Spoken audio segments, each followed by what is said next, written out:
All right, here we go. Friday night Knicks. Knicks and Mavs at MSG. The return of the Snake Porzingis and Luka Doncic and company. Knicks just didn't have it, man. RJ, Julius, ice cold tonight. And just set a bad tone overall. But second quarter, second unit came alive. Derrick Rose, IQ. Taj Gibson, and my man Obi was unlocked. Knicks would take an 11-point lead in that second quarter, but the starters would give it all right back into the second half. Just couldn't get it together, man. Like I said, Julius, RJ, and Derrick Rose combined 4 for 41 on the night. No ball movement, shots just weren't falling, and after that, the defense just let go of the rope. But they were still the 3-point lead for most of that fourth, man. But they just could not climb back into this. And they would ultimately fall to the Mavericks. 99-86. Knicks put up a putrid 86 points. And that's all we have. Knicks post-game live, number one show for the fans, by the fans. CP, Ashley Moss, CK2K. Number one show for the fans, by the fans, presented by Manscaped. Man, where is the offense, people? Where is the offense? You know, when you're two-headed monster, when you're Batman and Robin just don't have it cooking, it's a tough game to win. And couple that with Derrick Rose, a guy that we also needed to perform well off the bench. We know that. Didn't have it going. We just didn't have any offense. There was no rhythm. It was all ISO. It was one-on-ones. Guys weren't confident in their shots. You saw RJ wasn't confident in his shots. Scared to go in on Porzingis. Julius didn't have it going from beginning to end. Thought he should have been passing it more, even though he finished with 11 assists. Ugly night. Just an absolute ugly night. Knicks fall to 24-25 in the campaign. CK, give me some thoughts, man. It started off good. Things looked positive to begin with, and then it just didn't. That's the only positive thoughts I got. You a game that everybody was excited for going into it. There was a lot of, back and forth talking about our starting point guard and stuff like that. But, it started off looking good. The bench unit came in doing what they normally do, playing great basketball, and we were playing fast. Obi Toppin was looking good, but then rotation just started to look a little shaky in the end of that second quarter, and we just never were able to recover from the rest of that game. We'll talk about the specifics with stats and whatnot, but 3-game losing streak. We are officially 0-3 without Mike Woodson. 3-game losing streak, a game we absolutely could have won. Dallas wasn't too sharp either. Let's be real. No. Dallas was not sharp. They were ripe for the taking. Knicks were all over them. That second unit was all over them in this game. They were not sharp, and we let them settle in. Ash, talk to me. How are you feeling? I'm not even gonna address the first half because in basketball it's not how you start, it's how you finish. So I don't really care what happened in the first half. All I know is that we lost, and we lost on our own court. We lost in our own home. And here's my issue. 1 and 2 we lost to. Like, do you have no pride? Where's your sense of pride? You let the Mavs come into the Garden. They let you Porzingis get revenge. Porzingis come into the Garden, and you let them beat you? What happened? I said they let him get revenge. They let Porzingis get revenge. Where's your sense of pride? If you were going to win any game this season, it should have been this one. Yeah. You don't let the Mavericks. You have their draft pick. You have their pick, and you let them come in your home, and you make a fool of you. In the second half, you weren't contesting shots. You were giving them every open space possible in the Garden to go ahead and get comfortable, get their shots up. You weren't forcing turnovers. Defense was Swiss cheese. Tibbs' rotations were atrocious. RJ Barrett was missing. Yes, my 9 guy was nowhere to be found. The general himself, Julius Randle, was MIA. We couldn't buy a shot. You couldn't hit the side of a bus. Everybody looked terrible today. Yeah. Everybody's responsible for this loss. Everybody is up for, a roasting session tonight because nobody did their job. Nobody did their job when it counted. Nobody did their job for entirety of the 4 quarters, which is what a basketball game is. It's a game of runs and it's a game of possessions. I don't care who did what in the first quarter and how it looked and how you were only down by 3 at the half. That doesn't matter because when you look at the wins and losses column, there's only one team going home with the win, and it's not the New York Knicks. You guys should be ashamed of yourself. Absolutely ashamed. Ugly game. Absolutely brutal game. You know, Burks had it going. Burks had it going, 20 points, 6 of 11 from the field. I didn't like the energy to start the game, man. I just did not like the energy to start the game. The ball movement was not crisp at all. And Tibbs, give credit. Yes, there was some lack of adjustments there. You wanted to see him go with the bench a little bit early in the second half, especially. But you had Burks and IQ close the first half. You had Rose and Burks closing the second half. There was no Payton. Payton got his 14 minutes. He did his typical Payton, got you 1 assist, attacking the basket. Tibbs was looking for a point guard option. Rose had the ankle injury. He came back. I'm not sure if he was still bothered by that because there were some stretches in that second half where Quickly was dominating the ball a little bit. And, you know, Brunson was working him. And I was like, we need Rose to take control of this game with this unit. Quickly just doesn't have it as the floor general right now. But they kind of playing off ball a lot, especially in the fourth quarter, CK. I don't know what happened there, but all in all, we just did not have a capable playmaker. Despite Randle's 11 dimes, we just really did not have an effective playmaker on the floor all game. All of our questionable players played questionable tonight. All of them. RJ Barrett looked questionable. Julius Randle been looking questionable for the last few games. I know people want to blame the afro because he's not braided up. Whatever the case may be, he looked questionable tonight. And yeah, Derrick Rose got beat one too many times today, and he didn't look like the Derrick Rose that has been helping us play really well since the trade.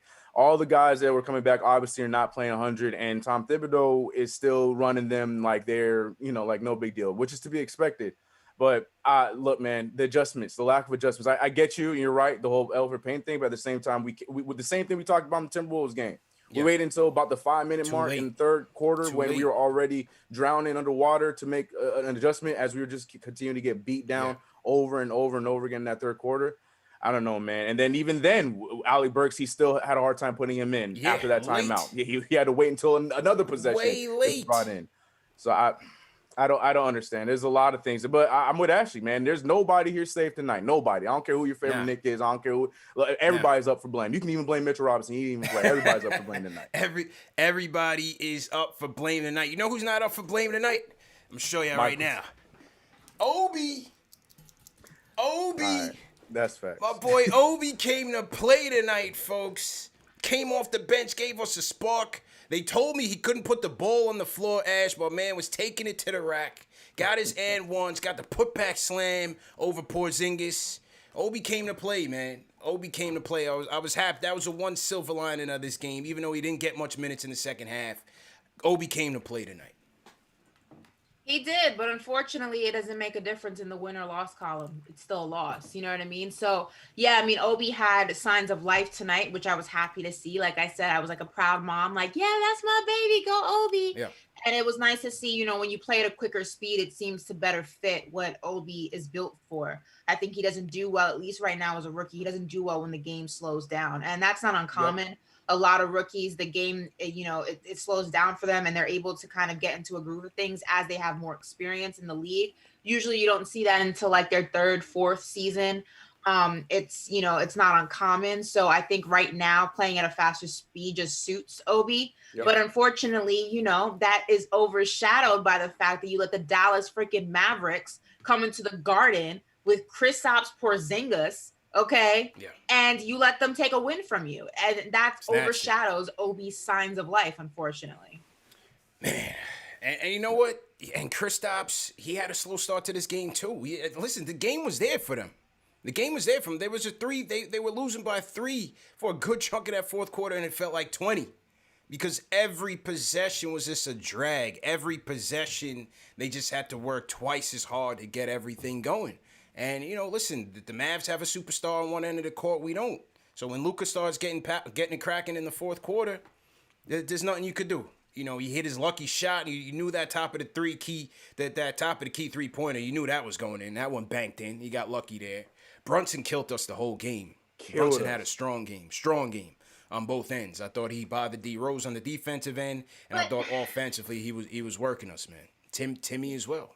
You know what though? That superstar excuse, and yes, Luka is a superstar in this league. He's gonna be a superstar in this league as for seasons to come. But that excuse, I'm not taking that excuse because I've seen this Knicks team go toe to toe with the Nets. I've seen them go toe to toe with the Bucks. I've seen them go toe-to-toe with the 76ers. I've seen them go toe-to-toe with teams that are a lot more solid than the Dallas Mavericks. Essentially, you're out there playing Luka because Porzingis is useless, if you ask me. He's useless. You're essentially out there playing Luka, and you have enough talent on the Knicks. Okay, you have a freaking all-star. You have a rising star in RJ Barrett on the floor. That game should not have looked the way it did because even with Luka playing well, even with Luka, being the superstar that he is, the Knicks were in that game and they were in it for the first half. They were even in it midway through the third quarter. They lost that game themselves. They took their foot off the gas. They forgot it was a 4-quarter game and not a first half game. This loss is on them. I'm not going to give the Mavericks credit for being incredible. But you have to though. Because the difference is they took it. They did take it. We let them took it. We let them take it. And when push comes to shove, having that superstar is the difference.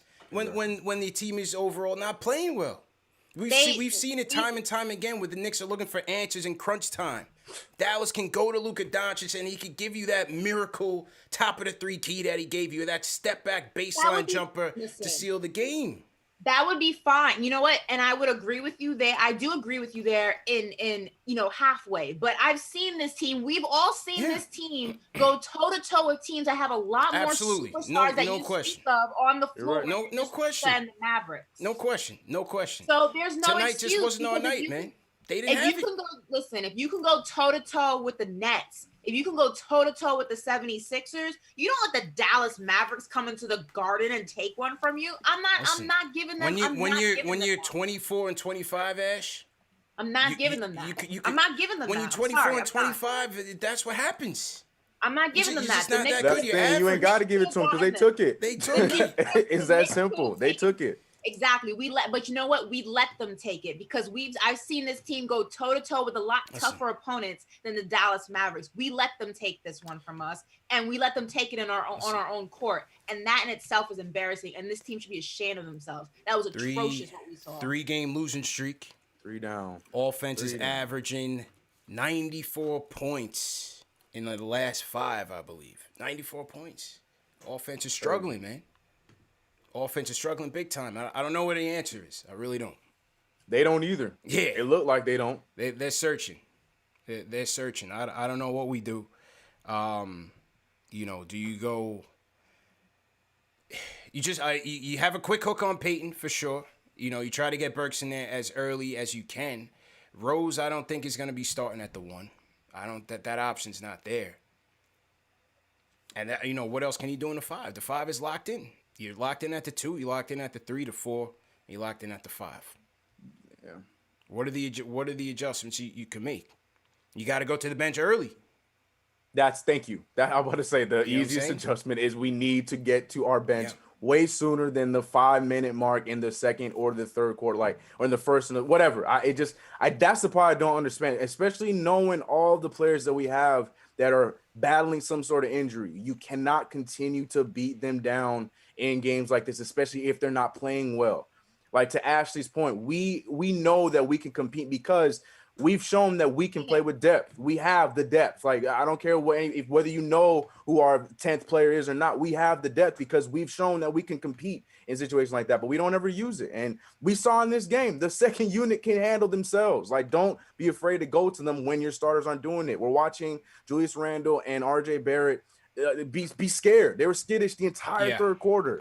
Yeah. So you got to take him out. And even then he was still, especially after Obi having the first half that he had, he was still skeptical to take Julius out. Like, I don't understand why we don't go to them sooner. That is the part that just ultimately blows my mind. I don't understand. When they gave you that spark, especially when that second unit gave you that spark in the second before quarter. It's too late. Yeah. Before it's too late, before they have the run that they have. You cut it out before they get to that point. Tom Thibeodeau loves calling his timeouts. So cut it out. Cut it out and bring some energy in. And can we talk about, listen, and again, 50% of this I'm putting on the players and the other half, Tibbs, I'm coming for you. because everybody. Tell them. Go ahead. This is on everyone's getting this tonight.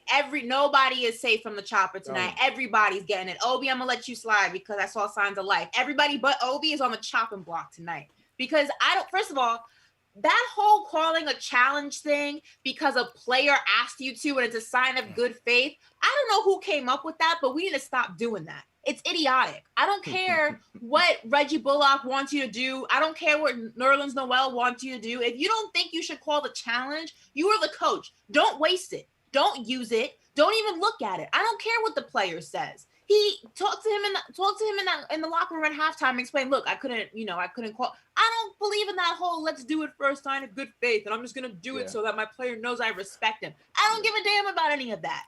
I don't care. When did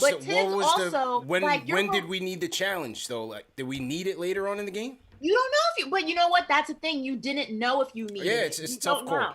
You don't know. You never know. That wasn't the play for it. It wasn't the play for it. I don't care what the player asks you to do, Tibbs. You're the coach. You're so stubborn all the time, but this is where you fold. Like, he picks and chooses. Well, look, maybe he was trying to save a couple bullets for Noel. Who knows? I don't know what Tibbs is thinking there. They did win the challenge. Dallas ended up losing that possession there. They got the tip. Didn't get a good look at it. Knicks ended up getting. It was just not the time to use it. I don't care if we won it. There was a chance you didn't win it. There's always a chance you don't win it, and you're using a challenge that a player. It just doesn't make sense. But outside of that, Tibbs' rotations suck. They suck.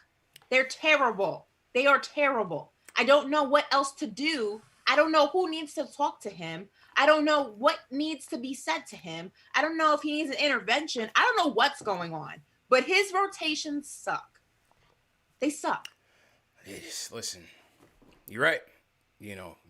I don't know. I don't know where we go because, like I said, it's really at the one. Really, what you hoping is that Rose came through. He didn't come through for you tonight. I don't know if it was the ankle.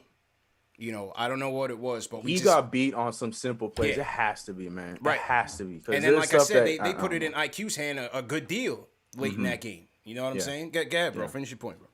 No, I was just adding on to you because I just feel like it had to be because there's some plays there that he was getting beat on that, and Derrick Rose is not the greatest defender, but like you said, man, and the ball wasn't in his hands the majority of the time when he was out there with IQ, which I feel like is what helped IQ is when D Rose is the one that's controlling the ball a little bit more, getting IQ the shot open.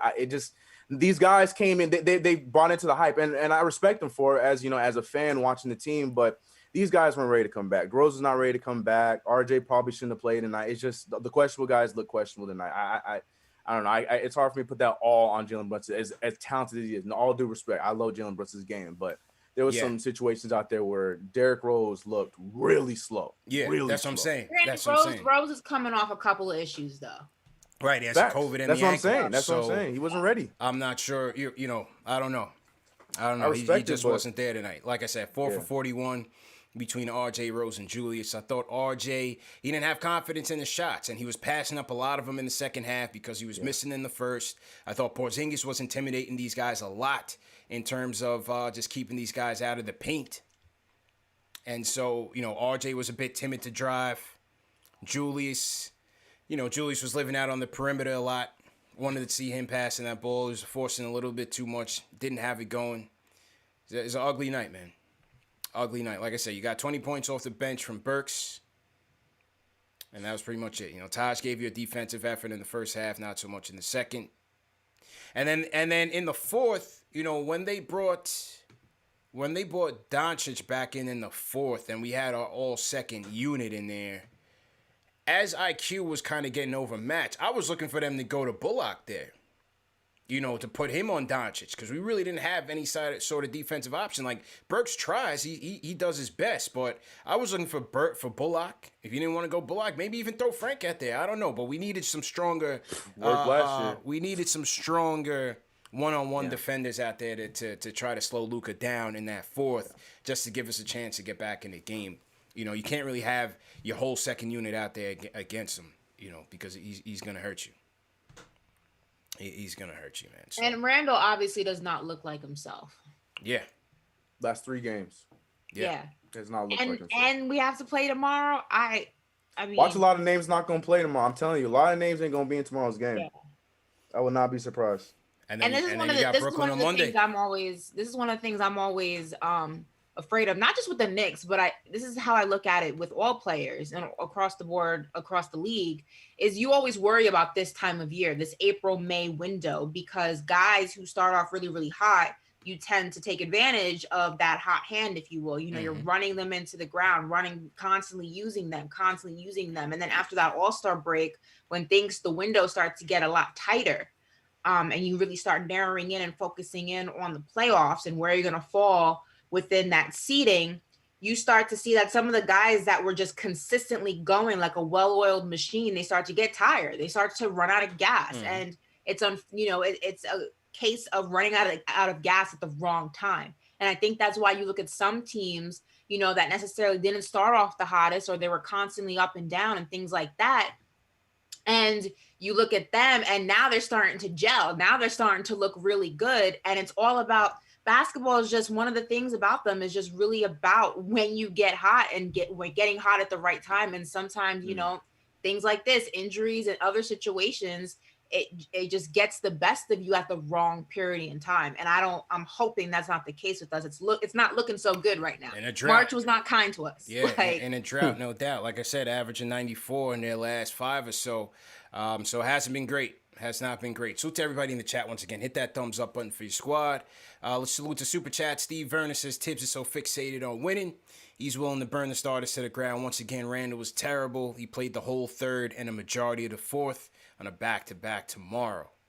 My guy Chris Shammer says, CP, I blame us for not being there to call the win this time. Well, it would have been good if we had a Mook. If we had Mook in there, it would have been good, man. Needed a score, needed a bucket. So, wasn't like last year for sure. Definitely had a better time last year, but tough one, man. Absolutely brutal loss once again. Let me go back to the super chats. Salute to everybody in the chat once again. Let me scroll up. Chat is going crazy right now. I might have to turn on the slow-mo mode. What are they paying Mike Woodson? Can we collectively double that as a fan base? As soon as Woodson left, everything went south. Man. Woody effect is real, y'all. Everybody just put $50, $100 in the pot collectively as a franchise. We should be able to get him back. Last coach to get us to the playoffs, Mike Woodson. Mike Woodson comes back. We have a nice start to the season. He leaves 0-3. It's not a coincidence. That man. Every Knicks fan puts $100. We can get him back. Tell me what. Woody. Give me the Venmo. I gotta go in the back end and pull out the super chats, man. YouTube just glitches out. So appreciate everybody for submitting them. I know Vincent Brown sent the super chat asking if we read the super chats. Yes, we do read them, but not all at one shot. We stagger them to try to get everybody's points in and also get to the phones. So let's get to it. Let's go to LB from the Bronx. LB, how you feeling, man? CP, what's going on, man? How you feeling? Again, I'm feeling like Tibbs. I'm feeling like this is the third game in a row that Tibbs cost us, bro. It's like I don't know what he's doing. Like you clearly seen in the second quarter, the second unit was cooking. It got us a good 13-point lead. Yeah. It got us like a 13-point lead. Yeah. And they made one mistake. They gave up a 3. They got it down to 10, and immediately he panics, takes them out, put the bench in. The starters immediately come in and give up the whole lead. Immediately. Next thing you know, we go into the halftime down by 3, and I'm sitting here just thinking like we were just up by 10. Let the starters. Let the bench play. They're playing well. Let them. That's. I feel like that's his downfall. Yep. Like I watch Pop, one of the best coaches ever. I see him, Tim Duncan, all of them. Yep, he'll scrap the whole starting 5. All of them. Facts. You take all of them out. That's the difference between a great coach and a good coach. Tibbs, he's too stuck on what he's stuck on, and it's like he's helping us, but he's killing us at the same time. And imagine, my last thing I want to say. Imagine, everybody's been killing Obi. He's not basketball ready. He's not. Imagine from the beginning of the season, if Tibbs would have instilled confidence in him, let him play 15, 20 minutes a game. Don't worry about it, Obi. You're gonna make mistakes. Could you imagine what he would be right now? Did you see the little glimpse of what he can be tonight? Yeah. Imagine if he'd been getting some decent minutes for 15, 20 minutes a game the whole season. What would he be right now? Yeah, but I mean, it's hard to really call it that way, though. It's hard to really call it that way because in those minutes that he's played outside of this game, he hasn't been great, bro. So you can't really blame the coach for going back to his A1 guy to save a game and to try to get a win. You see how bad the offense is. Tonight, it wasn't about the minutes for Obi tonight. He just played more confident. We've been asking him to put the ball on the floor, get aggressive, draw some fouls, and he did that. Right? We were told he needed a point guard. He needed a point guard. He can't put the ball on the floor. Mm-hmm. And I was saying the whole time, if this is the college basketball player of the year, you want to tell me he can't put the ball on the floor and get aggressive and try to draw a foul, then something is wrong. Mm-hmm. And he got it done tonight, even in the limited minutes. I do, though, agree with him, and this is something that I've been critical. I think many people have been critical about Tibbs' stubbornness in the sense that he just tries to force his rotation, his game plan down your throat every single game. And I know everybody here are Heat haters, but one thing that I can appreciate about the Miami Heat is the first team that comes to mind, just because I've been up close and personal with them over 2 years, is that Coach Spo is great at changing his game plan when he has to. You've even seen it in games that we've played them. He will go in there with a particular game plan in mind. And as the game progresses and as it moves, because again, basketball is a game of runs and possessions. And sometimes the runs don't fit your game plan. Sometimes the possessions don't fit your game plan. So any good coach looks at that and says, you know what? Throwing that out, this doesn't work. These are the adjustments that we're going to make. But Tibbs looks at it and sees what's happening on the court unfold in front of his eyes, and still would rather take the A game plan that was going to work if the game didn't look the way it looks now, and still tries to use it. There's no correlation between what's happening on the court and what adjustments he makes. It's almost like the game's not happening in real time for him. It's almost like he's watching film, and that's what he's using to develop his plays, and he could give a damn about what's happening in real time. And I just don't understand the logic. It doesn't make any sense to me. TK, weigh in, bro. Well, I was gonna touch on the Obi comment. I just feel like I feel like we've been playing Obi around that 15 minutes, maybe not the 20 minutes, but we've been playing 15 minutes. And I'm with you that, you know, some games he had it, some games he didn't. But at the same time, what we're not talking about is we were playing faster this game, at least in the positions that he was in, and that has been Obi's game, and that has been where Obi's able to shine. And we saw Obi be able to put the ball on the floor. So I think both of you guys are right. I think it's a bit of both. I still do believe Obi needs that point guard, but I think the biggest thing is we need to play fast, and we capitalize on that because defense turned into our offense in that second quarter where we saw Obi just go off, because the majority of those plays we were running downhill, and then when he did get the ball, he was coming off and going downhill, getting that and one. You know, the tip back dunk was, you know, all of them were going downhill, and that's just Obi's bread and butter. So when we're playing the half court, and what did the callers say on Wednesday? We playing that half court walking up the ball offense. Obi's trying to figure that out as his time in the NBA goes. So I just feel like this was just more catered to him in that spurt, which is why he played really well in those 4 minutes. And I would have went back to him tonight, especially when Julius didn't have it cooking. That's what I'm saying. You know, people in the chat were saying that I was saying that Tibbs went to Julius tonight because Obi didn't have it go. Nah, I'm talking about previous nights.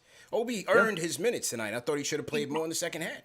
But that even goes back to what I was saying in the beginning, is you look at any of the great coaches, whether past, present, current, you look at Spo, you look at Pop, you look at all the coaches that you consider these top tier coaches in the NBA. Any good coach doesn't just have plan A or plan B. They have A, B, C, D, E. Tibbs comes in with plan A, and if plan A doesn't work, oh well, we gonna make it work. You can't win basketball games like this. Plan A is not always going to work. Most of the time, and as the season progresses, when there's tape on your guys, when there's tape on your plays, when there's tape on your game plan, plan A is irrelevant midway through the season. You can't continue to lead with that. You have to have something to keep them guessing. Too many times this team is too predictable. The game plan is already invalid the minute you step on the court. They have your number, and Tibbs does absolutely nothing to keep defenses and to keep the other team guessing on what we're going to do. It is too predictable. The lineups are too predictable. The plays are too predictable. Who's going to have the ball in their hand to take the final shot is too predictable. It's not going to work for the longevity of what this team is trying to become. You can't become a winning basketball team. You can't become a championship winning team being predictable. That's not how it works. Let me get back to the phones. Let me go to LB. Let's get to Marquise from the Bronx. What's going on, bro? Yo, bro, just to go off what Ash said, the Knicks are way too predictable. Obi came in and he was putting up numbers. We should have kept Obi in the game. I don't care if Randle is your guy. Obi has to play. And just how we all fighting for give Knox a chance, which Knox still hasn't got the right chance, give Obi more minutes. Because nobody knows what he could have done with the minutes you gave him. He gave you 9 solid points. Come on, now you have to play him, especially when Randle don't have it in the fourth. Oh, and just for this not to go unrecognized, Taj Gibson is a bright spot with Mitch going down. I just needed to get that in because Taj Gibson is underrated. Yeah, he played well tonight. Yeah, Taj played well. Taj is the vet, man. He's that veteran that we need. Played. He gave on that second unit in that second unit's run in the second quarter. His defense was clutch. I think he had like 2 steals and a block coming off the bench. He finished with 2 blocks, 2 steals tonight. I think Tibbs went with Taj to close it because he felt like he could probably do better on the switches, on the pick and rolls if he needed to than Noel. I'm just guessing. I don't know if it was an injury sort of thing with Noel or what, but Taj once again finished this game, logged 26 minutes tonight. And Taj did well. Taj definitely did well. Definitely give him credit for that. Kareem from Maryland, what's going on, bro? Hey, how you doing? Good, man. My comment is, I wanted to talk about Tibbs and his defense. I understand he's geared more towards stopping drives and, scoring in the paint, but it seemed like we give up way too many threes. It's like I want to know why he don't change, and guard more at the three-point line, especially since it's a three-point shooting league. Because it seems like we lose leads and, it's tough for us to catch up, especially because, we pretty much give up threes and I would think that he would, defend the three-point line more so. And my last point real quick is I just want to say I think it's going to be tough for us to make the playoffs with Randle and RJ leading us for the simple fact that they're not consistent scorers. Yeah. I'm hopeful that we make the playoffs, but I just think that Tiz just needs to make some changes. I just want to get y'all thoughts on in regards to the defense. You know some of the teams that give up the most threes in the league, for taking bro? My call. You know some of the teams that give up the most threes in the league? I said that some of the teams that give up the most threes in the league, Miami, number 1. The Bucks, number 27. Knicks, number 20. It's just the style of play. It's just the style of play. It's the philosophy that these coaches believe in. A lot of coaches want to control the paint. They want to take away the most efficient shots in the game. That's layups, dunks, and getting you to the free throw line. They want to cut that off. So they'll give up the threes. Some of the better teams in the league are doing that, including Milwaukee Bucks. I mean, that's just their style of play. It's gotten the Knicks this far. Some teams played a bit more conservative.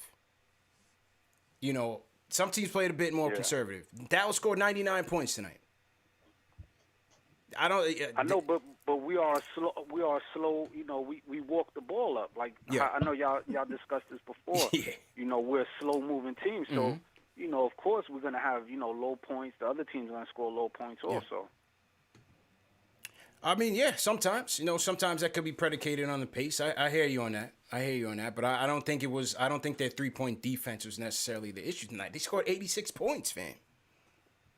86 points. Your top two, your top dogs, your top 2 dogs, and your bench dog, who you really need, went 4 for 41. Sometimes it's just one of those nights. Sometimes it's just one of those nights. The same night we went into the Garden and blew out the Bucks by 20-something, 30 points. The same way. They had an off-shooter night. Now, it's a couple of games now where it's not just the off-shooting night, but it's a lack of quality playmaking. We're not moving the ball. We're not moving ourselves. So the offense is very stagnant. It's a lot of isolation going on. So that you don't like. That you don't like.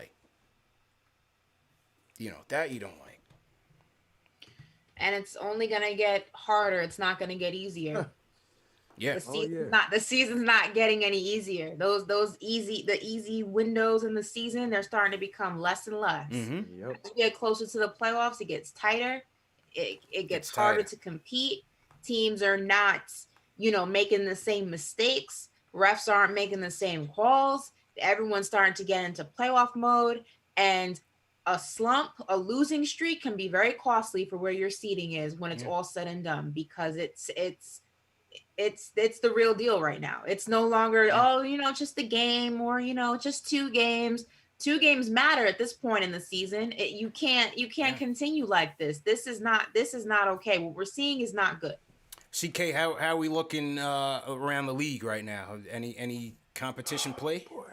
Well, yeah, all of our competition won.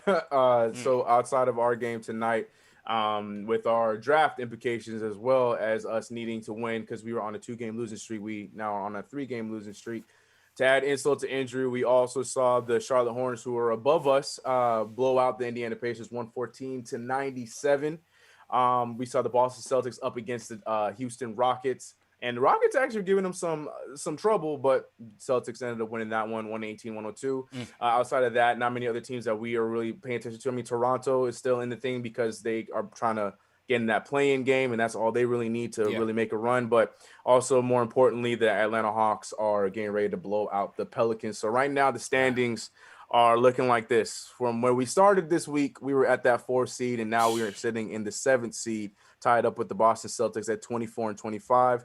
And like I mentioned, the Hawks are about to win their game, so they're about to be 25-24, and they're going to be on a 3-way tie with the Charlotte Hornets, Miami Heat, and Atlanta Hawks. So it's not over, but it's like Ashley said, it ain't going to get much easier. When you lose against the Timberwolves and we lose against the Mavericks at home, it's not going to get much easier. So we got to pick it up if we really think we're going to make that the postseason. There's a saying, I don't know who's, I want to say it's Albert Einstein. I believe Albert Einstein said it. It's the definition of insanity is doing the same thing and expecting different results. Right. And that's exactly what the Knicks are doing at this moment in time. They're doing the same thing over and over and over again. They're expecting different results. You're not going to get different results. It's just not going to happen. So somebody needs to stand up and say, all right, we're not doing this anymore because this isn't working. What's our other option? If nobody does that, because the stubbornness of your leader and Coach Tibbs, you're going to continue to go down the rabbit hole, and you're going to fall so deep that you cannot pull yourself out of it. And then the next thing you know, you're in the playoffs and you fell so far, and it's right now you're right there. You're able to turn this around still. You don't want to get too deep and too far that you can't. And you're headed in that direction if some serious changes aren't being made quickly. Yep. Well, like I said, one of the things he did do was limit Payton's minutes. And like I said, he had Burks finish in the first half.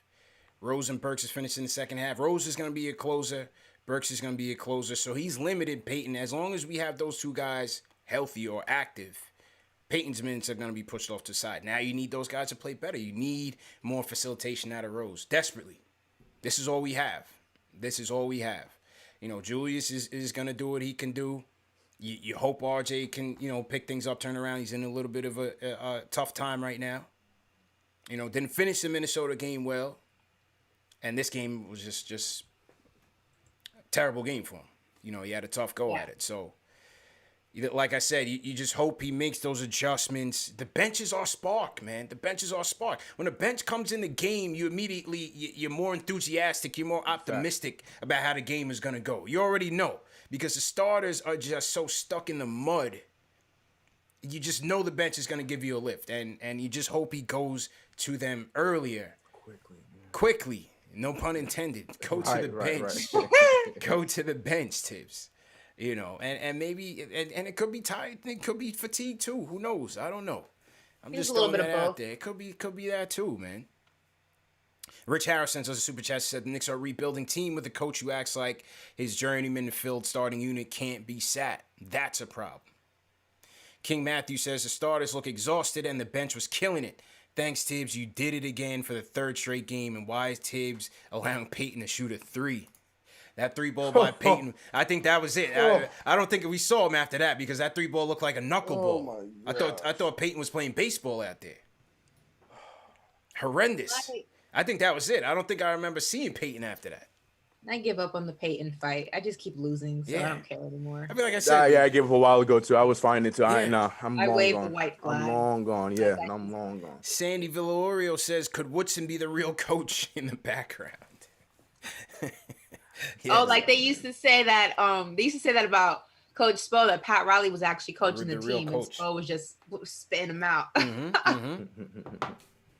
Chuck D, the rhyme animal. Everybody throw a hashtag PE in the chat. He says everybody has a point tonight. Ask CKCP.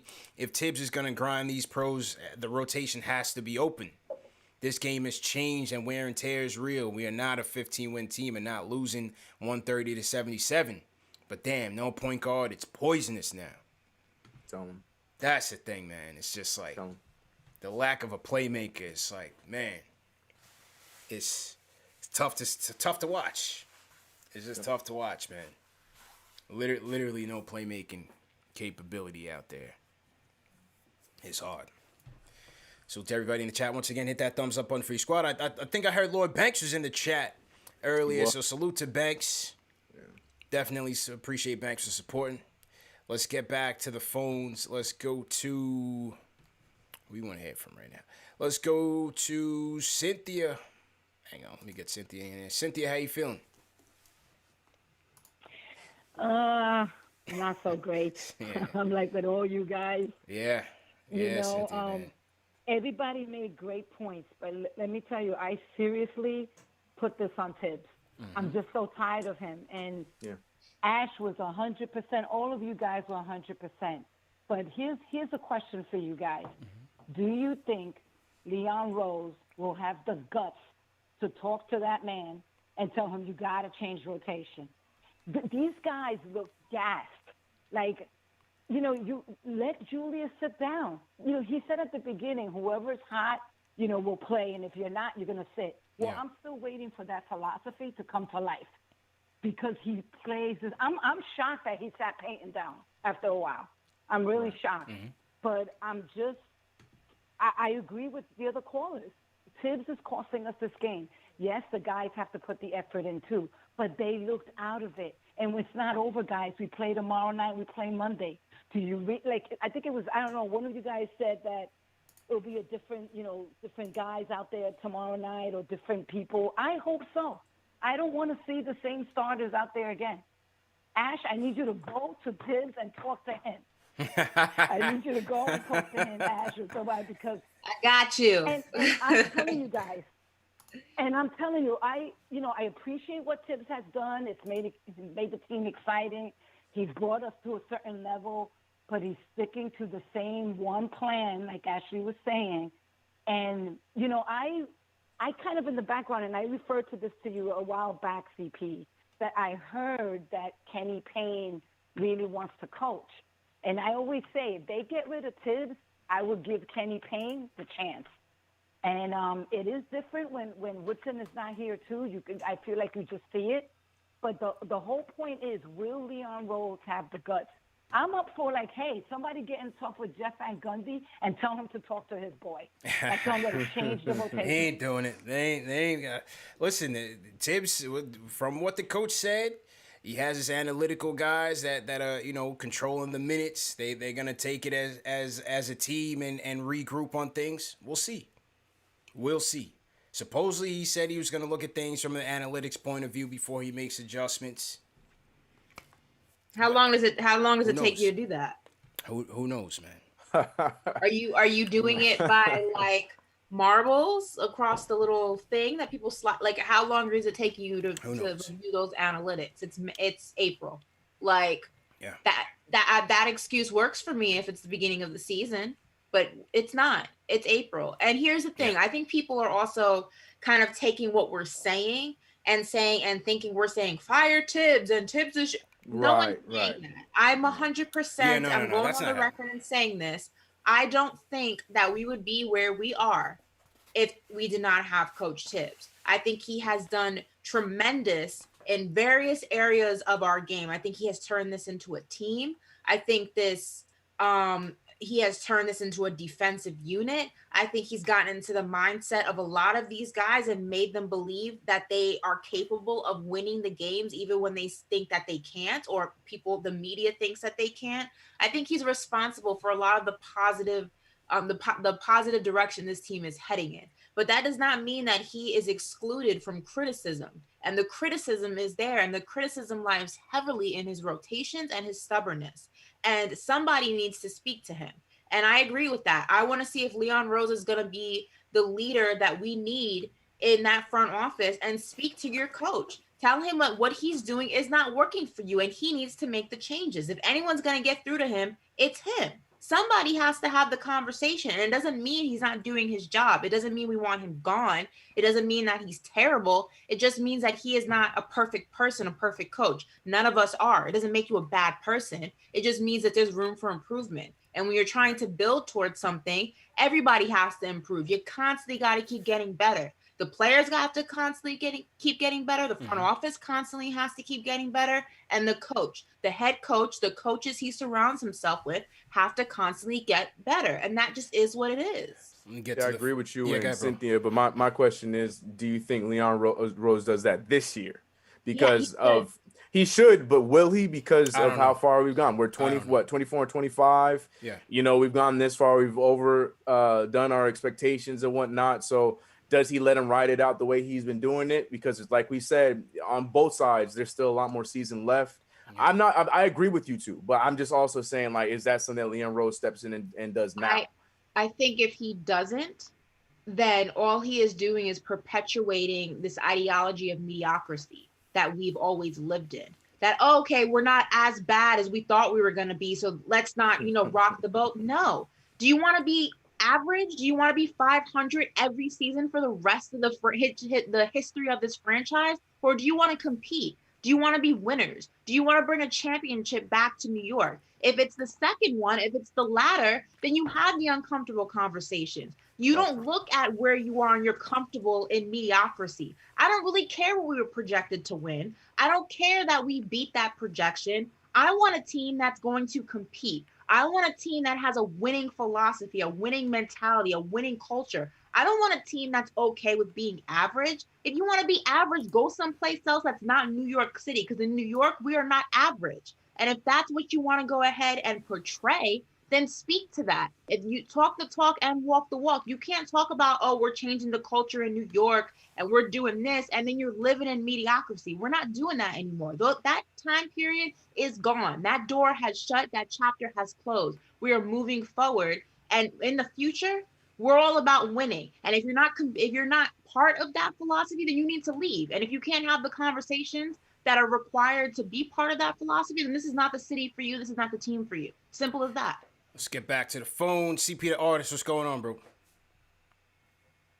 Yeah, what's good, bro? Long time no speak to. Yeah, man. What's going on, man? Are you mediating the Rory and Maul beef? I'm hearing there's a lot of tension going on at the Joe Budden podcast. You are the graphics director, the creative director of that brand. What is going on? Are you mediating the beef right now? Absolutely not. I know as much as you know. No doubt, bro. No doubt. All I do is art, and that's it. Y'all ain't gonna mess up my check. Anyway, all right, so let me ask y'all something, right? Yeah. So I hear a lot of Tibbs hate, and I'm not a big fan of Tibbs at all. Mm-hmm. But when your two best players go 8 for 31, how is that a coaching problem when you're supposed to keep your best players on the court as possible to get them into a rhythm? I understand that we kill Tibbs for so many things, but what about this Leon Rose? Leon Rose did absolutely nothing. What did you want him to do? Improve. I wanted him to make a trade. For who? I wanted him to use the capital that we have with some inspiring contracts or picks to improve the team, because we're not a flawless team, guys. Of course not. We were just Go ahead. Finish. No, go ahead. Finish your point. I feel like we needed something to help RJ and Randle during the trade deadline, just to solidify this quote-unquote playoff run. Because if we're not doing aggressive movement in during the trade deadline, then we're just basically doing a soft tank. And I just want to know your opinion about Did you want? I mean, let's think about the guys that got traded, right? Was it Aaron Gordon? Did you want Aaron Gordon at the 3? Aaron Gordon went to Denver. Did you want I Aaron think he's Gordon? better than. I would take Aaron Gordon. How about Lonzo? I heard the Pelicans wanted 2 firsts for Lonzo. Would you have paid that? No, I wouldn't have paid that.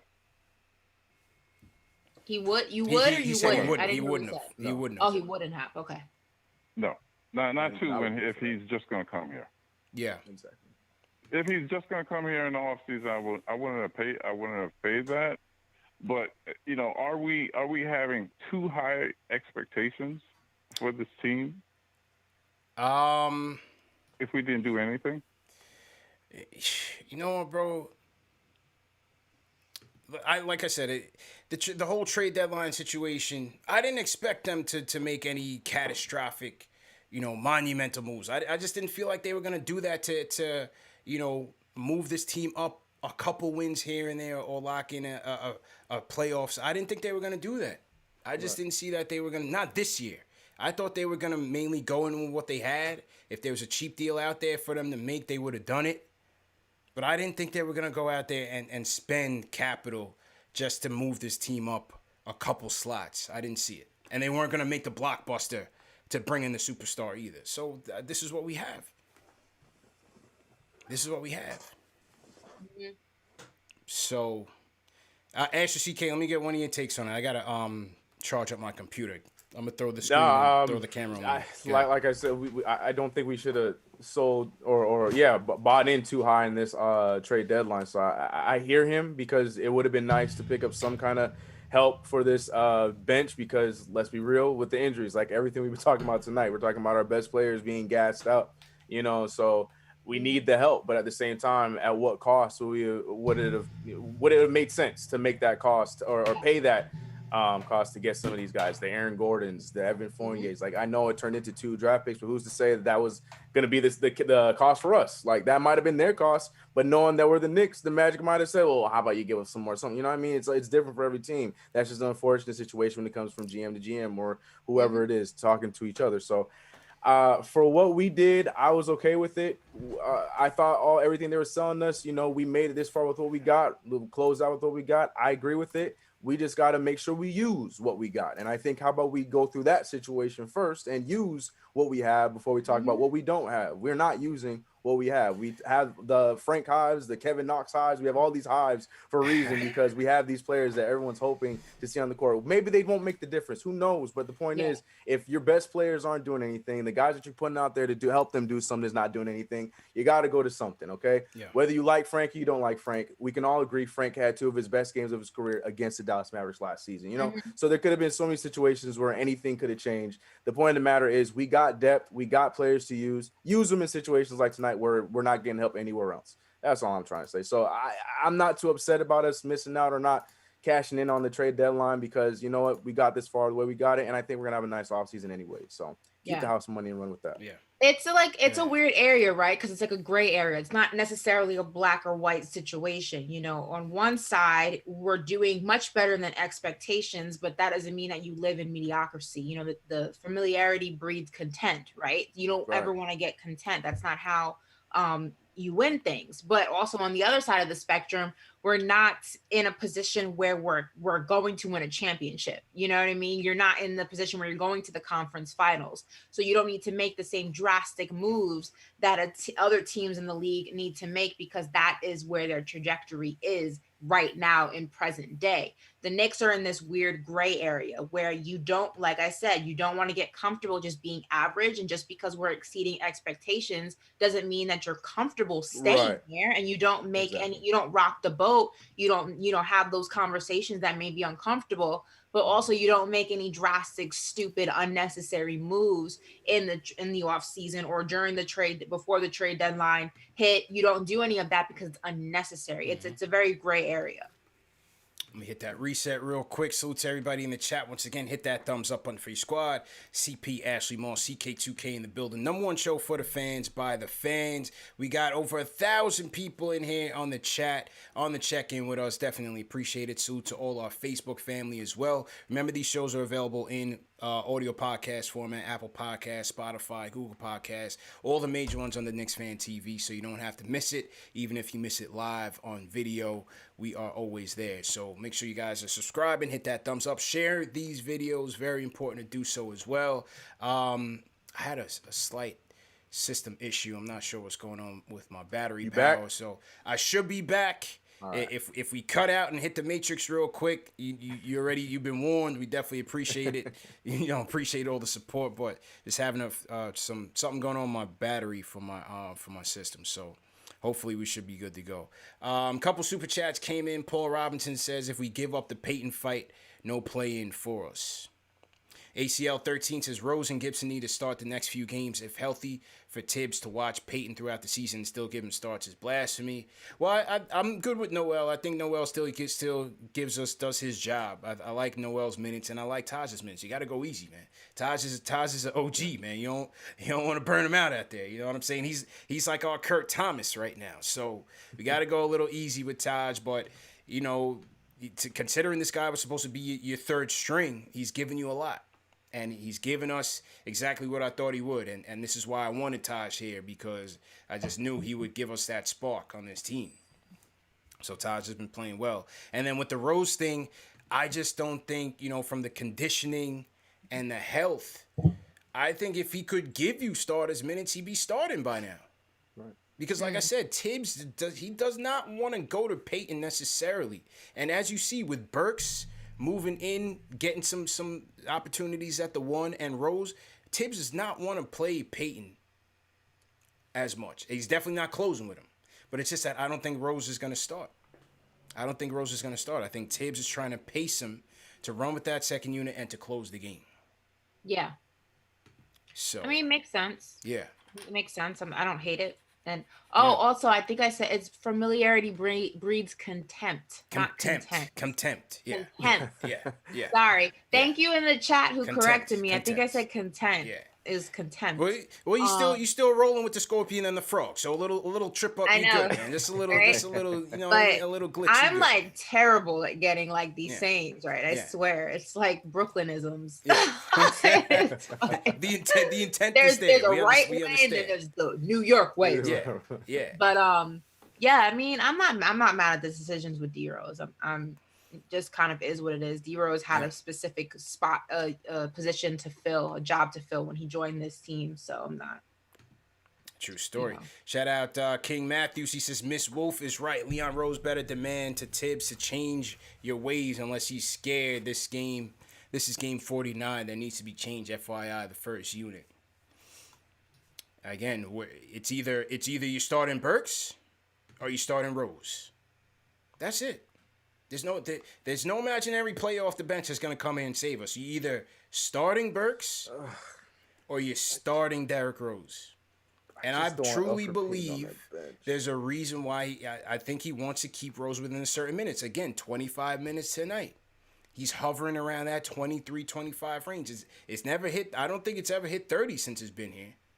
I don't think so. I got to check those 3 games where he started in place of Payton. But it was the same thing in Detroit. Yeah.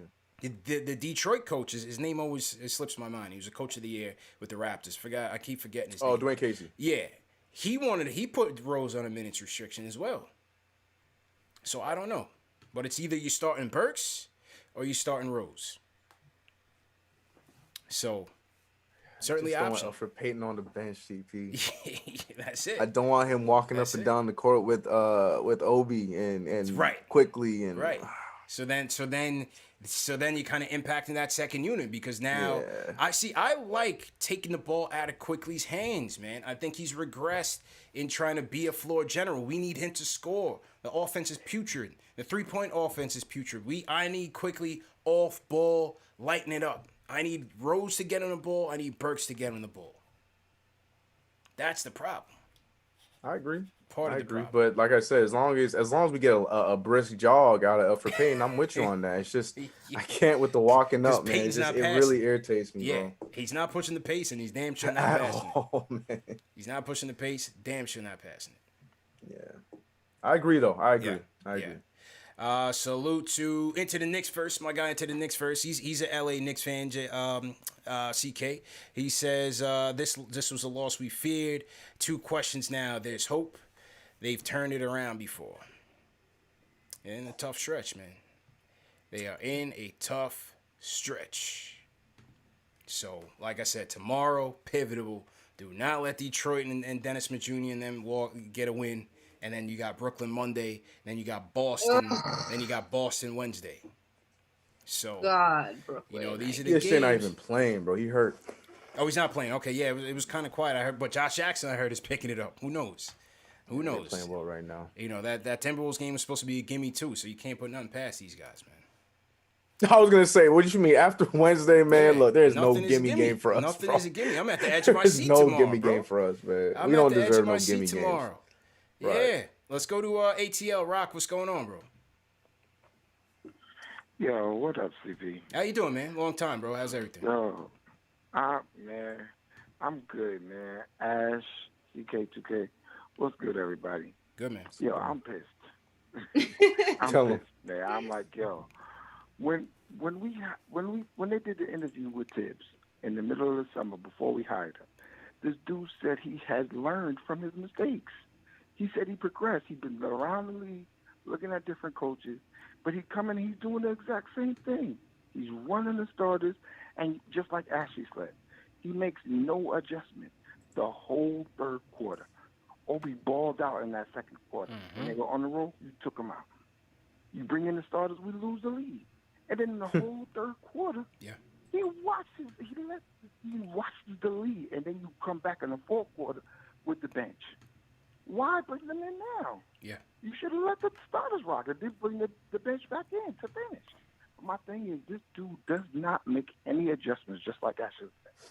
Yo, this dude is frustrating. My thing is, if you got a whole bunch of players on the bench that you don't play, the best coaches, just like Ashley said, and with Obi earlier, if the dude plays, he learns from his mistakes and he gets his confidence. The best, if you play for a Pop will throw you out there and coach you up as you're coming off the floor after you make a mistake.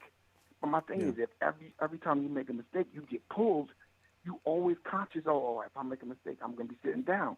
You don't play with confidence. You're always worried about what you're going to do and what's going to go wrong.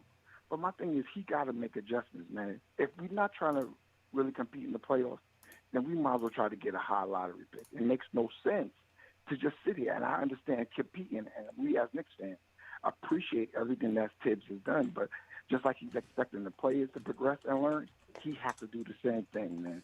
I love the show. I'm a big fan. Y'all keep it going, man. Appreciate it, Rock. So hit that thumbs up for your boy. Yeah, hit that thumbs up on Free Squad. How many likes we at right now, Ash? How many likes we at right now? We've been going in on Tibbs all night. We forgot to check in. How much? 317. That's low. We got to get those likes up. Everybody in the chat, hit that like button right now. On the count of 3, 1, 2, 3, hit that thumbs up button, hit that like button. Should be able to get up to 1,000 likes before this show's over with. Salute to Rock from Atlanta. Definitely appreciate it. Let's run through a couple more. We got a lot of people on their phones. Eddie from Delaware. A lot of new people tonight. Eddie, what's going on? Hey, excuse me, I have a little bit of a cold. No problem. Hey, how you doing? Good, man. How you doing? Listen, man, I'm a first-time caller, and I'm a little nervous. Nah, don't be nervous, man. Just go ahead, bro. No problem. We don't bite. I just want to say that you're phenomenal.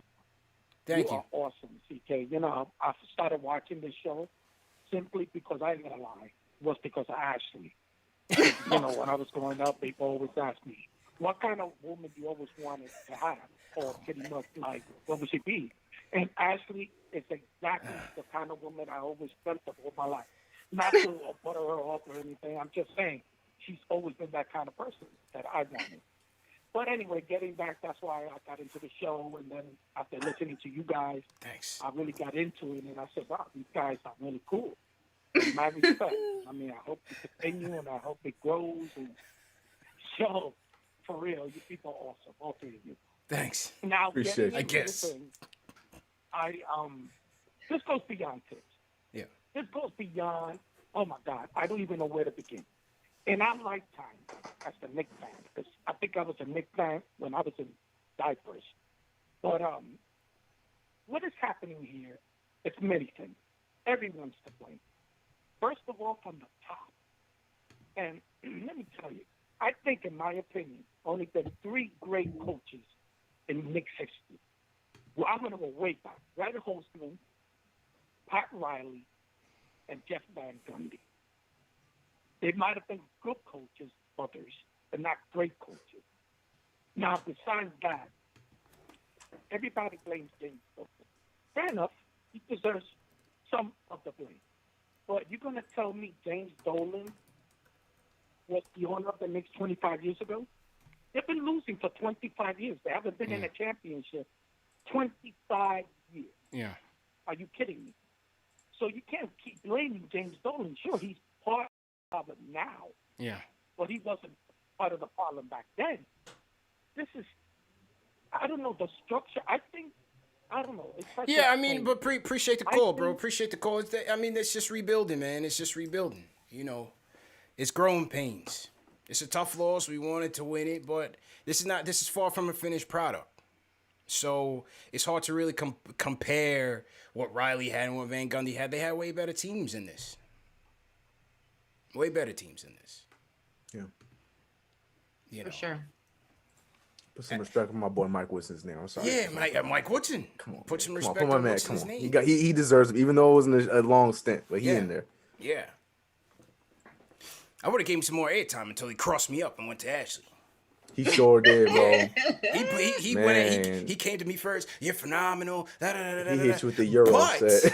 But yeah, Euro stepped. I'm really here for the lady. That's why he was nervous. I'm here like, calm down, bro. Just get your takes out. But man, oh man. I didn't even hear the whole thing. I started watching it because of Ashley and then something like woman. I didn't hear the middle. What was the middle part? Well, first, you know what the middle part was. I didn't hear it.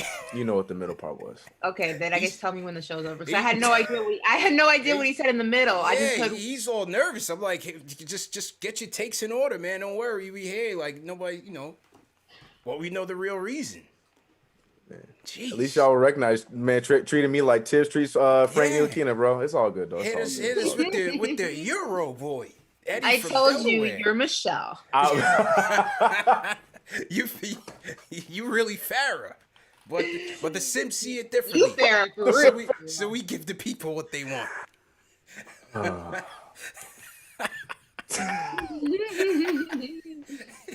Yeah, you know what? I'm going to my man right now. Angel, what's good, bro? Talk to me, man. How you feeling, bro? Need Angel here to set the record straight for us. Oh, it's Angel? Bro. Yeah. Yeah, what's good, bro? How you feeling, man? Oh, man. First things first, you know what I mean? I got to say what's up to my boy CK. 2K, what's good, bro? Smooth! My girl. My girl Ashley, is good to see you. I hope you're feeling better. I am. Thank you. And it's good to see you. All right, that's what I like to hear. First thing first, man, hit that thumbs up for your boys, man. I need to stop playing. This is the best show on TV. And I'm going to let you know I ain't shy. So, I'm going to call in regardless because I love the show. So I just got to throw that out there. And the next thing I want to say is to my boy Jay Boogie. You don't know me, but I hope, everybody's doing good. Yeah, salute to Jay Boogie, man. Family, what I'm saying? So I definitely want to show love, to my man Jay Boogie. But, listen, man, I am, oh, my God, I don't even know how to explain how mad I am right now because, at the end of the day, bro, I think Tibbs is just throwing games, bro.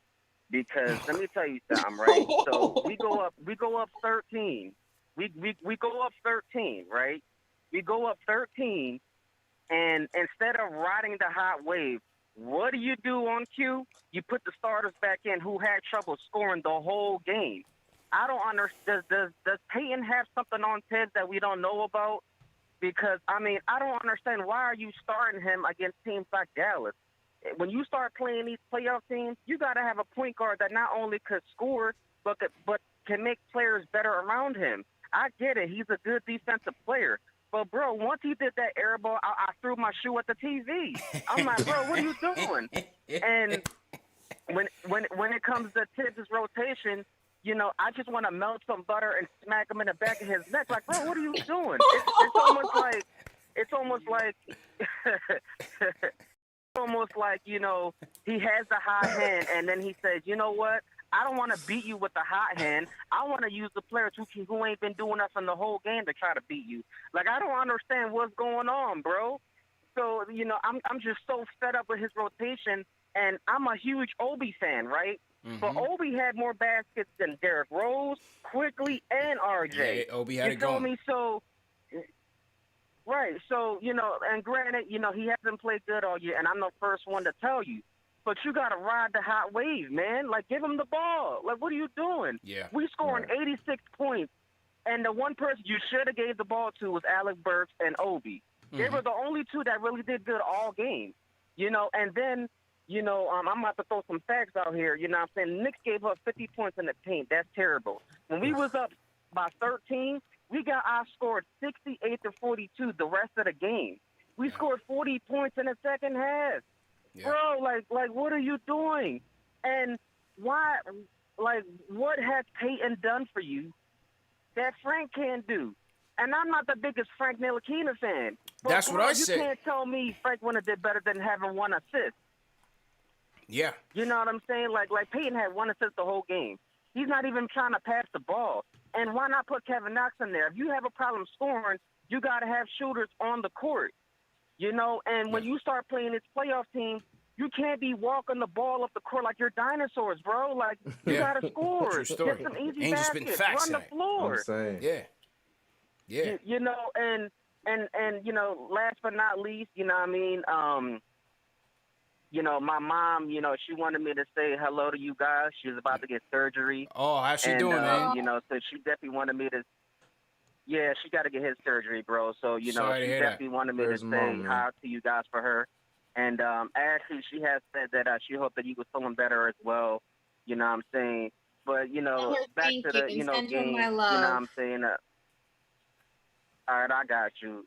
Yeah, but, you know, back to the game, man. You know, at the end of the day, like, you can't have these rotations and expect to make the playoffs, bro. Like, the rotations is the reason why we lost this game and why we lost the Minnesota Timberwolves game. I mean, the last game, we were up 7-8 points, and you want to put it's hard back to put in. that. It's hard to say that, I mean, bro. like, appreciate the call, AJ. It's hard to say that, man. When you look at 4 for 41 between your top three dogs, the rotation was part of it. I can't put it all on that. Julius has to play better, man. RJ has to play better. They can play better. Which game are you talking about? Tonight. Oh, okay. I was about to say, I'm like, I don't know. That Timberwolves game, I feel like it was a big rotational issue. But yeah, I got you. It was, but they also had a chance to close it, and they didn't. Truth. Very true. But again, like I said, we can't be staring at the team, staring at the other team, letting them get back in the game. Yeah. You know what I mean? And I feel like, yes, maybe they should be able to fight through it and get through it and blah, blah, blah, blah, blah. But at the same time, if you're seeing that what you got on the floor is not getting it done and our 10-point lead turns into 2, timeout at the very least. Yeah. But the guy that was scoring the points at the very least, I'm not saying it's all on the rotation. Of course not. Because you're right. The guys on the court got to get the job done. I'm just saying, like, it was a big part for me for that game, this game as well. I don't think Burks got back in the game till like 4 minutes left in the third, right? Yeah. It was a bit of a minute before Burks got in. I don't know why they keep doing that, man. That was a little iffy for sure. CP, don't forget you have that thing you have to do. No, that's for the 5th. The thing I emailed you about? Yeah, that's for the 5th. They're on the 5th and the 20th, yeah. But you like how I remember that. See Yeah, that? 100%. CK didn't tell you anything. That's why I didn't know. I'd email you and Dave. Just to make sure that to remind me, just to make sure you to remind me. But it's all good. I rebuke that then. Yeah, it's all good. Yeah. So salute Look, to man, CK. I'm just Frank Ntilikina over here. Just I'm ready to play. I'm just ready to be put in, man. Look. Salute Angel. He wanted Frank. I wasn't even looking for Frank on the offense for sure. I was just looking to see defense. There was if he could he give me a little disruption. There was like that 8-minute mark or so in the fourth where we just had the second unit out and you had Luka Doncic out there. And I'm like, damn, Bullock got to come back in this game. Like if Bullock's not in, because IQ was struggling at that point, I would have taken him out, left Rose, Burks. I think Randle was in at that time. You had Taj. I would have put either Frank in there or put Bullock back in there. You know. I think you had Obi in that stretch as well. You had the whole second unit, but I didn't think that was a good stretch, especially with Luka Doncic. You definitely needed some solid on-ball defense at that point. I thought that was a little window that was missed. 24-25. The rest of the pack is catching up. Missed a gimme on Wednesday. It's tough, man. Let's go to Jay. That's saying you got me on a 10-day contract, CP. Yeah. Like Norvell Pell. Welcome to New York. Maybe Norvell Pell is the answer. Man. I don't Jay. Huh? What you say? No, I'm saying maybe. At this point, why not? Jay, what's good, Jay? How you feeling, bro? Running up for your boys, man. Hit that like button. Hit that thumbs up button. Watching the show, hit that like button. Hit that subscribe button every time. Mm-hmm. I mean, I don't know what y'all expect out of my man, old man Tibbs. Tibbs born in 1958. My mom was born in Kingston, Jamaica in 1958. Big up out of y'all. You done know. You done know. He's an old man. Yeah. He's an old man, bro. You can't. This is a trend for all Tibbs teams. Tibbs teams do well in the first half of the season. All these old Bulls teams used to false in the playoffs to LeBron, right? They'd be finished. Noah would be finished. Their knees be done. Their feet. Everything's done by the time the playoffs come around. This is what he does. His thinking is backwards because he likes the vets' mind, but he don't play the youth that got the ability to play 82 games and play the kind of minutes that he expects. You know what I'm saying? You got to make sure that you're doing both. You're playing the youth and the vets so you don't run out of gas when it comes to the end of the season. Ash, I don't know how you're comparing my man Tibbs to Spo and Pop. Pop had Hall of Fame talent for 20 years. It's different. I wasn't comparing them. I was just simply saying that two of those coaches. No, I think she's talking about how they make their adjustments. I just say they make better adjustments. Yeah. I didn't say that they are. I didn't. Right. I'm not comparing the talent they've coached, but they make better adjustments when need be. It's only so much that a coach can do. The players play the game, right? Tibbs is not really working with a lot on the court right now. The team is cool, but it's not a lot that he's working with. If we don't want to be mediocre, you say you don't want to be mediocre. He's about to lay in his plan now. What's going to make us mediocre is making the playoffs, right? If making the playoffs is going to make us mediocre. We got 2 picks. The Mavs keep going up and up, so that pick is going to be in the 20s somewhere. Yeah. We need to get in the top 10 so we get some talent, so we can compete with Luka and with Boston.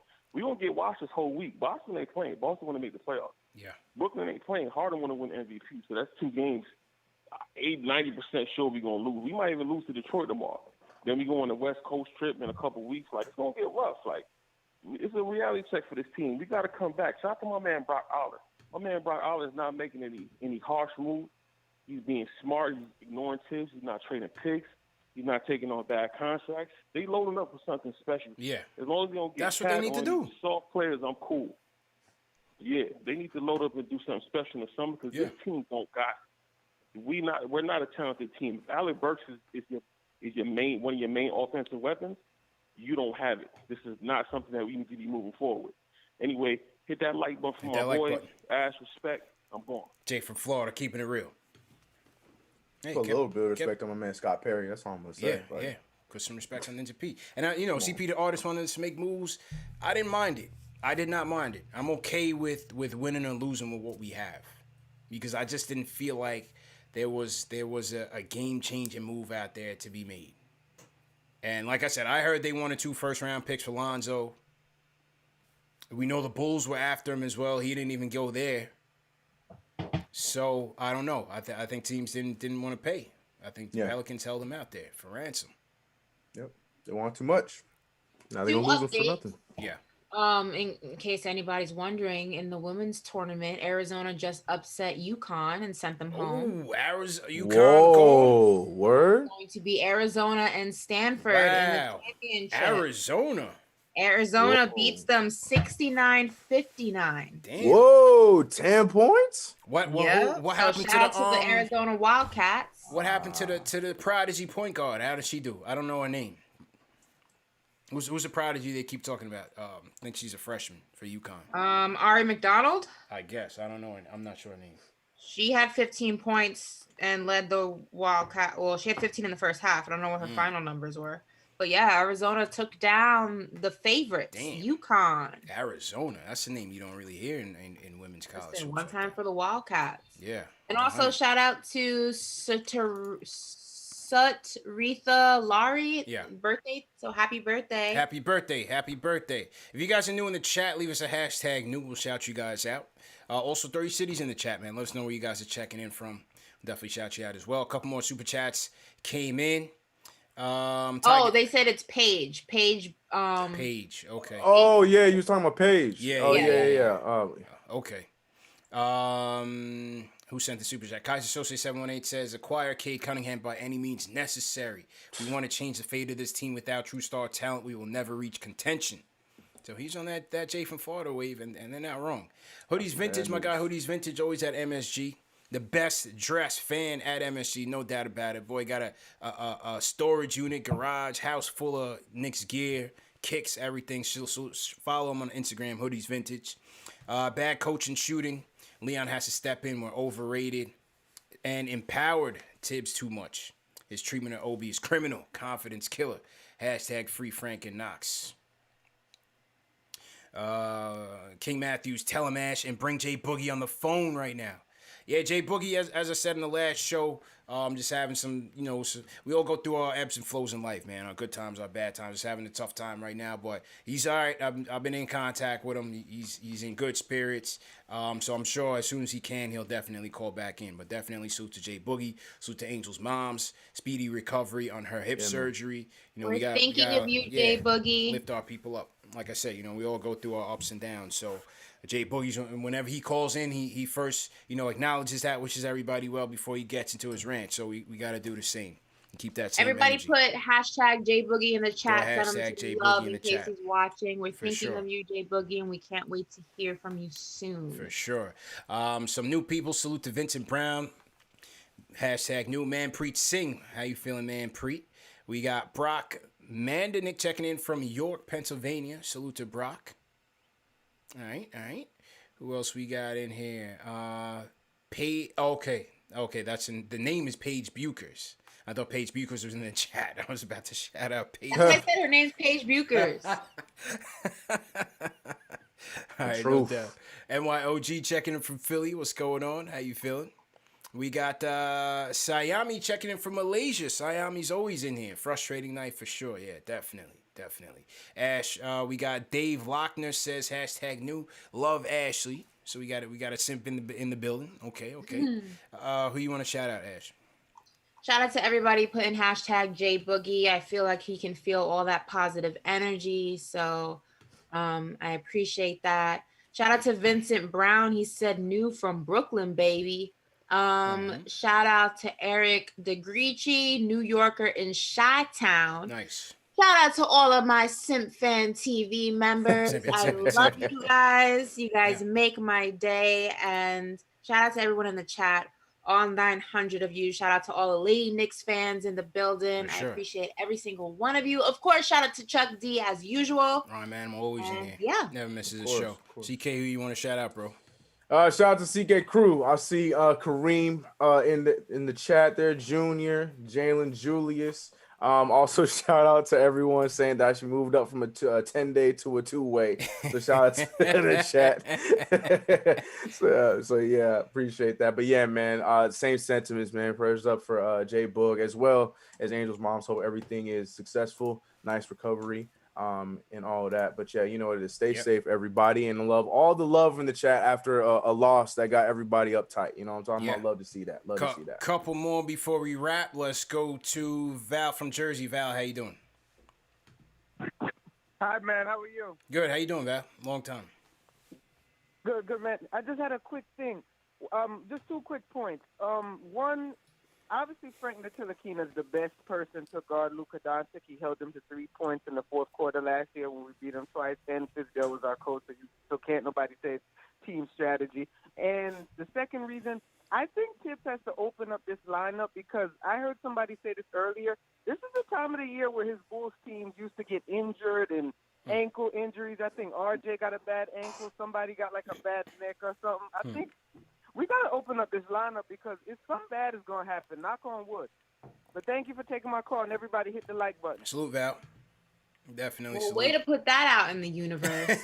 They're all going to get hurt. They're all going to get hurt. Val sounded like he was on the run, bro. Like, who's he running from? It sounded like he was in a hurry. Yeah. Salute to Val. Yeah, I was wondering if Frank was going to get his minutes in there, you know, but they had Bullock on Luka to start the game. I thought he did fairly well. I didn't think he was, you know, he wasn't getting torched or anything. Like I said, Bullock is the guy that you put on the best player, for better or for worse. Like I said, there was that one period in that fourth quarter. I was hoping one of those two guys were in there to guard him, but Tibbs didn't go that route. He went elsewhere. So Knicks lose 99-86. Ron from Delaware, what's going on? Not much, guys. How y'all doing? Say hello to everybody in the Knicks Fan TV fam. Yep. Real quick, just kind of echoing the sentiment. You know, the thing is, the Knicks lost tonight because RJ didn't look like didn't want any parts of the game. Yeah. Nor did Randle look like he wanted any parts of the game. And it's just simple. Like, if you see these guys I mean, this is the worst shooting I've ever seen by Randle ever. Like, he was hitting bricks and air balls, and I've never seen him shoot like that. And so it's like, why can't Tibbs just see that? And it's probably because the injuries. They probably hurt, you know. He probably still got a hurt thigh. RJ probably his ankle, but they wanted to tough it out for the team, but they didn't have it. So it's like, if you see these guys don't have it, like, just sit them down for a little bit more than the norm. I mean, them not scoring, I should say, is pretty much the reason we lost, because we rely on them every single night. Yeah. It's a true story, man. Appreciate the call. Good points. Let's go another round. Ron from Jersey. How you feeling, bro? Ron from Jersey going once? I want to, yeah. I'm here. Hey. First, I want to shout out to everybody. Hit that like button. No doubt. Give one up for the boys. I think honestly that he stole my thunder a little bit. I think that there's a lot of injuries with the players, and Tibbs are really, really hustling these guys. You know what I mean? He's really like, you know, after the game is over, he got him in the gym working out, doing that. Then they got to play a game that night. I think it's just a lot of pressure, and it looks like everybody's walking on eggshells. You know, they hate to make a mistake because he'll yank them out. And if we're going to do anything to move on, Tibbs has to change some of his old way. He has to adjust and play some of these young guys. You don't know what you have, and they can't develop on the bench. And we know that. I mean, what's the big thing? To make it to the playoffs, and not wishing bad, but we're not looking to make a big splash in the playoffs, but if we make the playoffs, we don't get a good pick in the draft. Yeah. We got draft picks, but we're not going to be able to use them because we're too up in the draft to get a good player. So I want to know what's their game plan. What is their real game plan? Because right now, I really don't see what's the game plan. I appreciate the call, Ron. Appreciate it. Listen, Tibbs wants to win. He wants to win games. The team still wants to build for the future, and they're trying to win with what they have. Trying to get a lot out of a little right now, and they have been. Yeah. So, as I said, you are what your record says you are, and I think they're right about it. It's accurate. They're 24-25. They need more talent. Defense has been carrying them. They've gotten outstanding play from Julius thus far. Good play from RJ for the most part. You've gotten up and down from Burks. You've gotten contributions from Quickly at some points. You gotten Rose at some, in his little time when he first came. So you're getting some contributions off the bench. And this is where you are, 24 and 25. They said he came in sounding like Joe Pesci for a second. That's what I thought too, man. And then he went from Cousin Vinny to my man from the South. That was interesting, man. Jersey. Yeah. He sounded like a real Jersey guy. You know what I'm saying? Jersey. Yeah, that was an interesting call. Salute to Ron. And Fight Evil saying, I don't give free likes. The takes have been cold tonight. Oh. You gotta earn it. Then why are you here, sir? Yeah, we're not working for we just talking Knicks, man. We don't work for you, fam. Just be thankful and hit the thumbs down. Thanks for being here the whole hour and a half though, but right, for real. Right? Now you're getting a little carried away, fam. Go take a walk. Yeah, you're getting a little carried away. Let's go out to Cali, CK. Lloyd from Fresno, what's going on?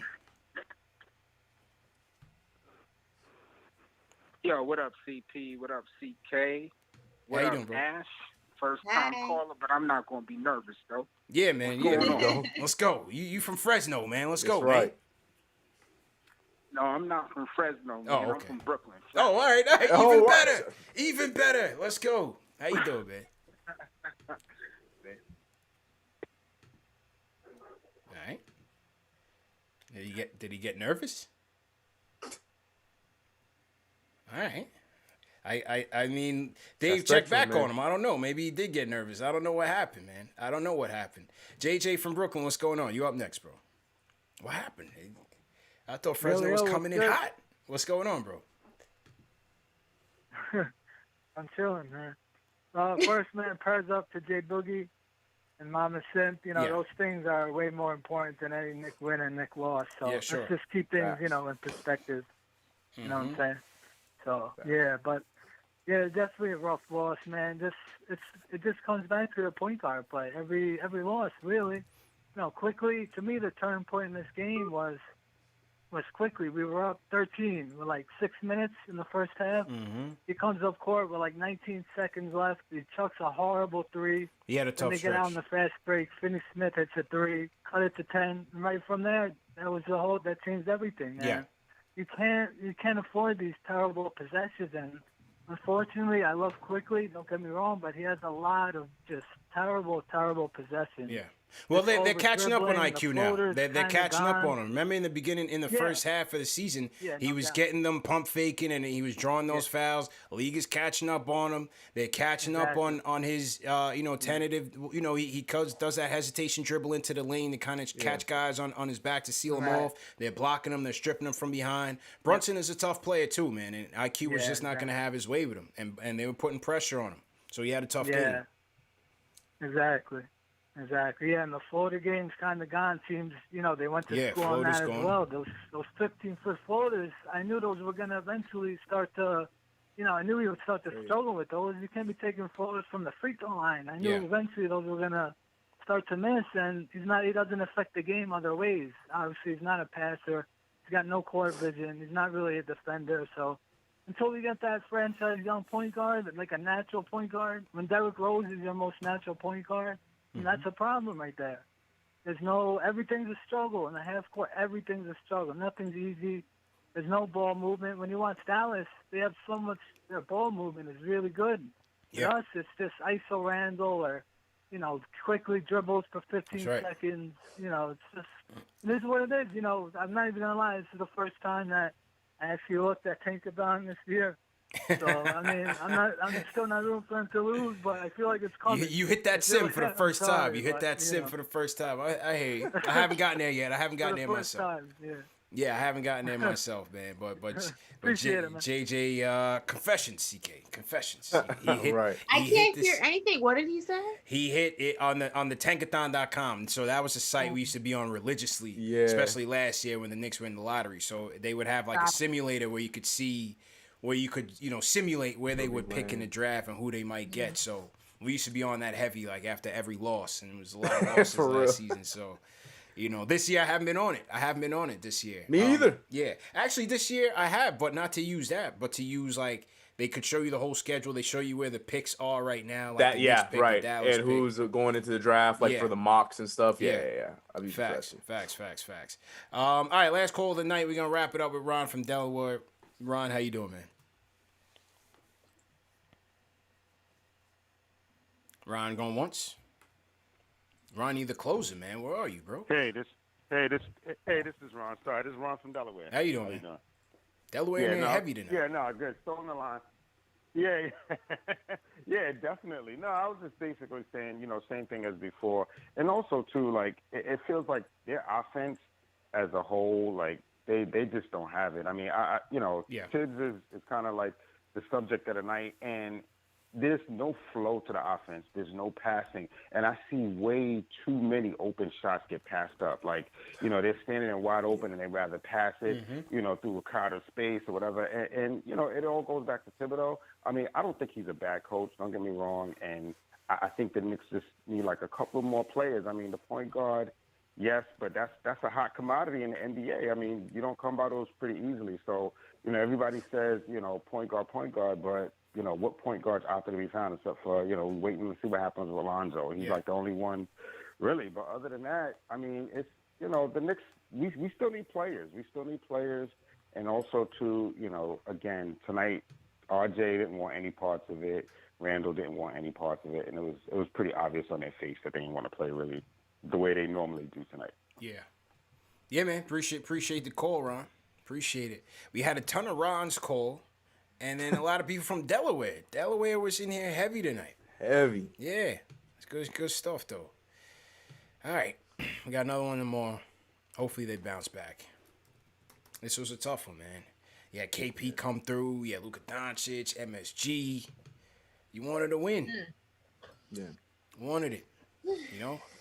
And it's to have your offense not show up, your top dogs not show up, or just not play well. It was tough, man. It was tough. But good session, good show. Definitely. Great job, Ashley. Great job, CK. Just waiting on my outro. Where's my outro music at, man? What's going on here? Outro music doesn't want to be good to me tonight. All right, yeah, let's shut it down. CK, I'm gonna throw it over to you, man. Yeah, keeping it simple. Tough loss. Tough couple losses. 3-game losing streak. We'll turn around tomorrow. So that's all we need. Positivity, enough of the negativity, move on. Hopefully things get turned around. But you know what it is. Find me everywhere at CK2K over on Twitter, here on the YouTubes. You know what it is. But yeah, make sure you hit that like button, man. Come on now. What you talking about? Yeah, hit that like button. Great show, bro. Great job as usual. Ashley.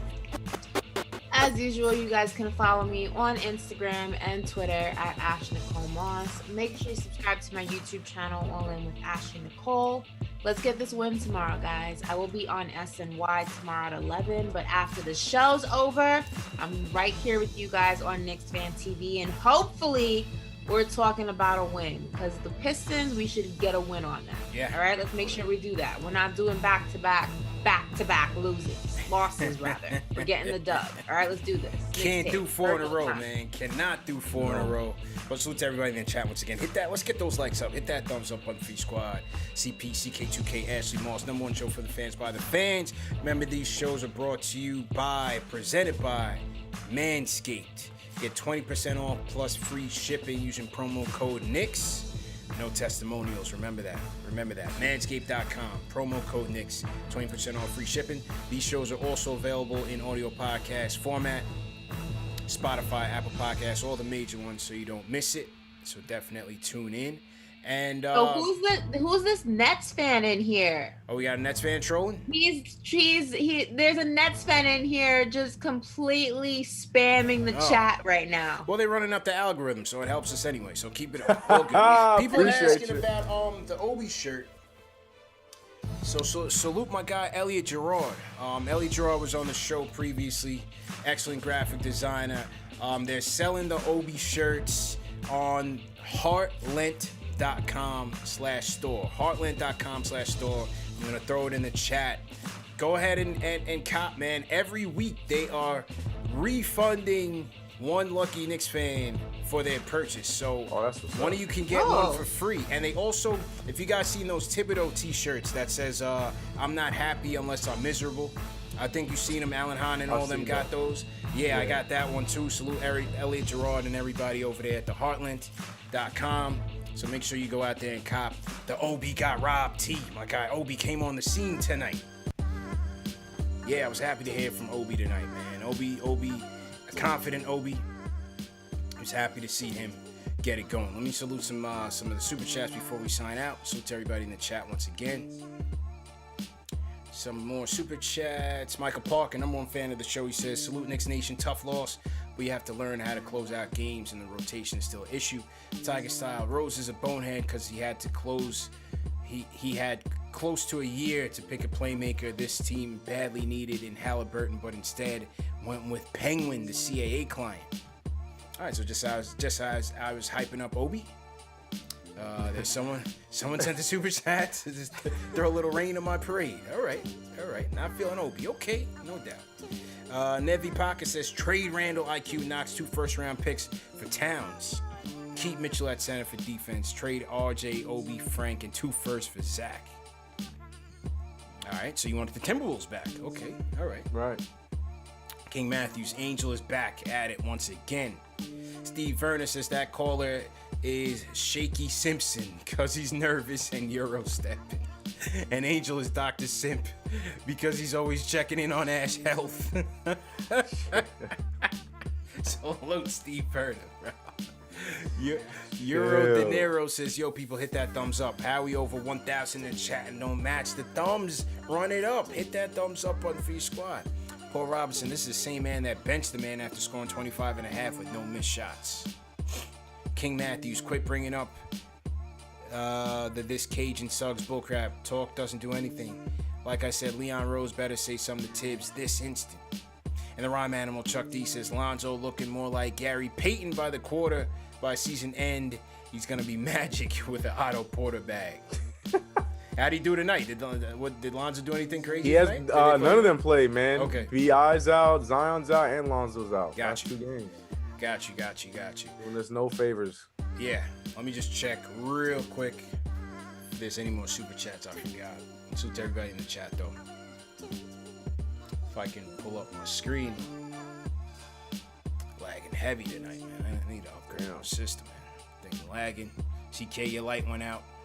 Yeah, man. Pay your bill, bro. Yo, it's my battery. It's not even that kind of light. Yeah, it's the battery, man. It's the battery life. It's not kind to us, man. Man. Yeah. Absolutely. Okay, here we go. Let me just pull up. There it go again. See, that's your Ashley's fault. That one was on Ashley. That was Ashley, man. That's on Ashley. I'm just that's saying, on Ashley. Nah, that's on Ashley. I'm just saying you've never seen my lights go out. So Look. That was Farrah.